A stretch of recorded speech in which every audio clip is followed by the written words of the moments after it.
নমস্কার বন্ধুরা, শান্তি রান্নাঘরে সবাইকে স্বাগত। আজকে চলে এসেছি আবারও দুটি হেলদি রেসিপি নিয়ে। বাচ্চাদের টিফিনে যে রেসিপি মায়েরা খুব সহজেই বানিয়ে দিতে পারবেন। 10 থেকে 15 মিনিট টাইম নিয়ে এই রেসিপিগুলো বানানো যাবে, আর বাচ্চারাও কিন্তু টিফিন একেবারে শেষ করেই আসবে, কারণ এই রেসিপিগুলো যেমন দেখতে সুন্দর, খেতেও কিন্তু খুবই টেস্টি। বাচ্চাদের টিফিন নিয়ে মায়েদের যে চিন্তা থাকে তা আজকে দূর হতে চলেছে, কারণ এমন দুটি স্ন্যাক্স রেসিপি দেখাবো বা এমন দুটি টিফিন রেসিপি যা বাচ্চারা টিফিন বক্স খালি করেই আসবে। সবার প্রথমে আমি পনিরের টুকরো নিয়ে নিয়েছি। এই পনির এবং ব্রেড দিয়ে একটি রেসিপি বানিয়ে দেখাচ্ছি, যেটা খুবই সহজে আপনারা 10 মিনিটের মধ্যেই সকালে বানিয়ে নিতে পারবেন। সবার প্রথমে পনিরটাকে এরকম ছোট ছোট টুকরো লম্বা করে কেটে নিচ্ছি। দেখুন, এইভাবে কিন্তু ফিঙ্গারের সাইজে কেটে নিচ্ছি, একদম লম্বা লম্বা স্ট্রাইপ করে। সমস্ত পনিরটা কেটে নিচ্ছি। এখানে প্রায় 200 গ্রাম পনির আছে, তবে আমার পুরোটা লাগবে না, আমি বাড়ির সবার জন্য বানিয়ে নিচ্ছি একেবারে। সমস্ত পনিরটাকে একই সঙ্গে কেটে নিয়ে ম্যারিনেশন করে নেব। পনিরটা এখন আমার কাটা হয়ে গেছে, এটাকে ম্যারিনেশন করে নিতে হবে। পনির ম্যারিনেশনের জন্য এখানে আমি নিয়ে নিয়েছি প্রায় 4 টেবিল স্পুন পরিমাণে দই। এখানে টক দই ব্যবহার করছি, সঙ্গে সামান্য হলুদ দিলাম এবং লঙ্কার গুঁড়ো সামান্য দিলাম। এবার আপনার বাচ্চা যদি ঝাল কম খায় সেক্ষেত্রে এটা স্কিপও করতে পারেন। তারপরে দিয়ে দিচ্ছি স্বাদ অনুযায়ী লবণ। যেহেতু এখানে পনিরটা অনেকটা বেশি পরিমাণে আছে, সেই জন্য আমি প্রায় হাফ টেবিল স্পুন মতন দিলাম লবণ। তারপরে এখানে অল্প গরম মশলা দিলাম এবং সঙ্গে পিৎজা সিজনিং যেটা ছিল সেটা দিয়ে দিলাম।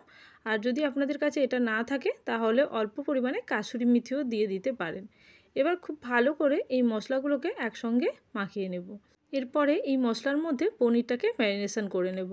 যে পনিরগুলো আমি আগে থেকে কেটে রেখেছিলাম সেগুলো একটা প্লেটের মধ্যে নিয়ে নিয়েছি। সমস্ত পনিরটা আমি এইভাবে ম্যারিনেশন করে রাখছি। আপনাদের যদি বাচ্চার জন্য টিফিনে অল্প পরিমাণ করে বানান, সেক্ষেত্রে 4 টুকরো পনির নিয়ে অল্প পরিমাণে দই এবং সমস্ত উপকরণগুলো পনিরের উপরে দিয়ে খুব ভালো করে মাখিয়ে নিতে পারেন। আলাদা করে মিশ্রণটা রেডি করার কোনো প্রয়োজন নেই। আমি যেহেতু অনেকটা পরিমাণে বানাচ্ছি, সেই জন্য কিন্তু এইভাবে সমস্ত পনিরটাকে আগে থেকে ম্যারিনেশন করে নিচ্ছি। পনির ম্যারিনেশন করে খুব বেশি টাইম রাখার প্রয়োজন নেই, 5 মিনিট রাখলেই হবে, বা চাইলে সঙ্গে সঙ্গে বানিয়েও নিতে পারেন। এরপরে পনিরটাকে আমি সাইডে রেখে দেব। তারপরে আমি নিয়ে নেব ব্রেড। এখানে আমি সবার প্রথমে 4 টুকরো ব্রেড দিয়ে বানিয়ে দেখাচ্ছি, কারণ এখানে আমি বাচ্চাদের টিফিনের জন্য বানাচ্ছি, সেই জন্য প্রথমে 4 টুকরো ব্রেড হলেই বাচ্চাদের কিন্তু টিফিন বক্সের মধ্যে দিলে পেট ভর্তি হয়ে যাবে। এখন আমি প্রথমে টুকরো ব্রেডগুলো নিয়ে এইভাবে সাইডগুলোকে স্লাইস কেটে নিলাম। সাইডের যে ব্রাউন অংশগুলো থাকে সেই অংশগুলোকে কেটে বাদ দিয়ে একটা বেলনির সাহায্যে এইভাবে কিছুটা বেলে নিতে হবে। বেলে নিলে এটা অনেকটা পাতলা হয়ে যাবে এবং র্যাপ করতে সুবিধে হবে। এরপরে সাইড থেকে অল্প অল্প করে জল দিয়ে দিলাম, যাতে রোল করার সময় অসুবিধে না হয়। এবার আমি দিয়ে দিচ্ছি কেটে রাখা এবং ম্যারিনেশন করে রাখা পনির। এরপরে এইভাবে হাত দিয়ে ভালো করে চেপে চেপে রাউন্ড শেপে নিয়ে নিতে হবে। যেরকম রোল বানায় সেইভাবেই কিন্তু আমি বানিয়ে নিচ্ছি। এরপরে দেখতে সুন্দর লাগার জন্য এরকমভাবে স্লাইস করে কেটে নিচ্ছি হালকা করে। এইভাবে কেটে নিলে দেখতে খুব সুন্দর হয় ভাজার পরে, তাই এইভাবে কেটে নিলাম। আবারও একটা ব্রেড নিয়ে সে একইভাবে সাইডগুলোকে কেটে বাদ দিয়ে আবারও বেলনির সাহায্যে হালকা করে বেলে নেব। এইভাবে বেলে নিয়ে তারপরে একই প্রসেসে আমি বানিয়ে নেব আর একটি ব্রেড দিয়ে। সেমভাবে প্রত্যেকটা ব্রেড দিয়ে বানিয়ে নিতে হবে। সামান্য পরিমাণে জল দিয়ে দিলাম দুটো সাইডে। এরপরে পনিরের অংশটা বা পনিরের টুকরোটা দিয়ে দেবো এইরকম খানিকটা মিডিল করে। এরপরে এইভাবে কিন্তু রোল করে নিতে হবে হালকা হাতে। অনেক সময় ব্রেড যদি পুরনো হয় সেক্ষেত্রে কিন্তু দেখা যায় যে ফেটে যাচ্ছে ব্রেডটা, সেক্ষেত্রে হালকা হাতে জল নিয়ে এইভাবে প্রেস করে দিলেই হবে। তারপর আবারও আমি এইভাবে কাট লাগিয়ে নিলাম, যাতে দেখতে সুন্দর লাগে। এইভাবে আমি 4টা ব্রেড থেকেই কিন্তু এইভাবে রোল বানিয়ে নিয়েছি। তারপর একটা তাওয়া বসিয়ে এর মধ্যে দিয়ে দিচ্ছি অল্প পরিমাণে বাটার। আমি এটি বাটারে ভাজছি, বাটার দিয়ে ভাজলে টেস্টটা খুব ভালো হয়। আপনারা চাইলে তেল বাটার মিশিয়েও ভাজতে পারেন, এছাড়াও চাইলে সাদা তেলেও ভেজে নিতে পারেন। যেহেতু ভেতরে পনির দেওয়া আছে, মশলা দেওয়া, তাতে কিন্তু খেতে খুবই ভালো হবে যে কোনোভাবে বানালেই।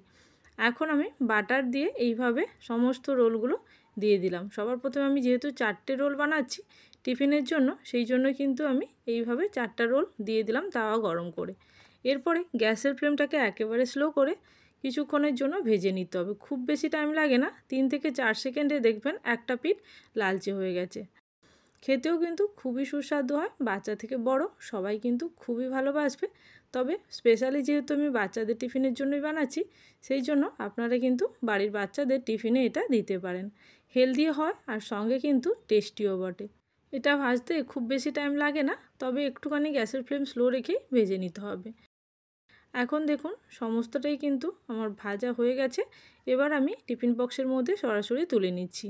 এরপরে কিছুক্ষণ আপনারা টিফিন বক্সটা খুলে রেখে দেবেন, তারপরে টিফিন বক্সটা লাগিয়ে দিলে এটা ক্রিস্পিও থাকবে, খেতেও কিন্তু খুবই সুস্বাদু হবে। এর সঙ্গে একটু ফ্রুটস দিতে পারেন বাচ্চাদেরকে, চাইলে সসও দিতে পারেন। তবে আমি সসটা দেওয়া পছন্দ করি না, সেই জন্য বাচ্চাদের এটা খাওয়ার পরে একটু মিষ্টিমুখ করার জন্য আমি এখানে দিয়ে দিচ্ছি অল্প পরিমাণে খেজুর। দেখুন এটা স্ট্রাইপ করে কাটার জন্য কত সুন্দর একটা ডিজাইন হয়ে গেছে। এবার আমি দিয়ে দিচ্ছি এই 5টা খেজুর।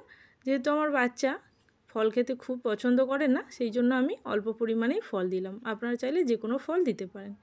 এরপরে আরেকটি টিফিন রেসিপি দেখাচ্ছি। যেহেতু আমার বাচ্চাদের ননভেজ অ্যালাউ নয়, সেই জন্য আমি ভেজ এখানে আরেকটি রেসিপি দেখাচ্ছি।